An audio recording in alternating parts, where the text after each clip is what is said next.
तो ये कहानी एक दिल्ली के फ्लैट की है जिसमें खुशहाल कपल रहने आते हैं। वो बहुत खुश होता है जब तक उन्होंने उस बेडरूम का यानी जो पति पत्नी का बेडरूम है उसमें जो ओल्ड मिरर है वो नहीं देखा था। रात के 2 बज रहे थे कि पत्नी उठती है और चिल्लाने लगती है कि वो मुझे देख रही है, वो मुझे देख रही है। पति उठता है और मिरर की तरफ देखता है तो वहां कोई नहीं था। पति बोलता है उसमें तो कोई नहीं है। तो वो दोनों दोबारा सो जाते हैं। उसके अगले दिन ही पति चिल्लाता है कि वो मुझे देख रही है। फिर जब पति ध्यान से देखता है तो उसकी पत्नी जैसी एक सेम औरत पर जिसकी आंखें काली हैं और जो ब्लिंक नहीं कर रही हैं वो उस मिरर में है।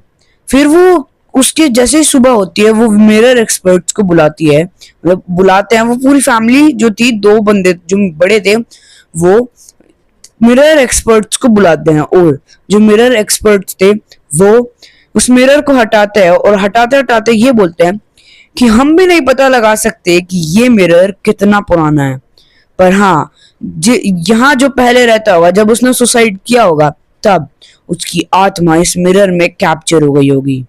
पर उन पति पत्नी ये इस बात सुनकर कि सुसाइड, वो जानते थे कि यहाँ जो भी पहले आया था उसने सुसाइड किया था। अब हम तो ये भी नहीं जानते क्यों किया था, बस इतना ही मैं जानता था कि उसने सुसाइड किया। ये कहकर मिरर वाले मिरर ले गए।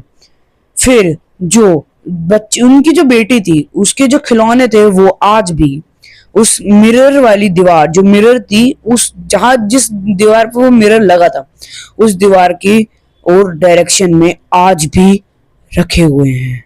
मुझे नहीं पता कैसे रखे हैं, पर हाँ कुछ तो नेगेटिव कनेक्शन है उस दीवार का और खिलौनों के साथ।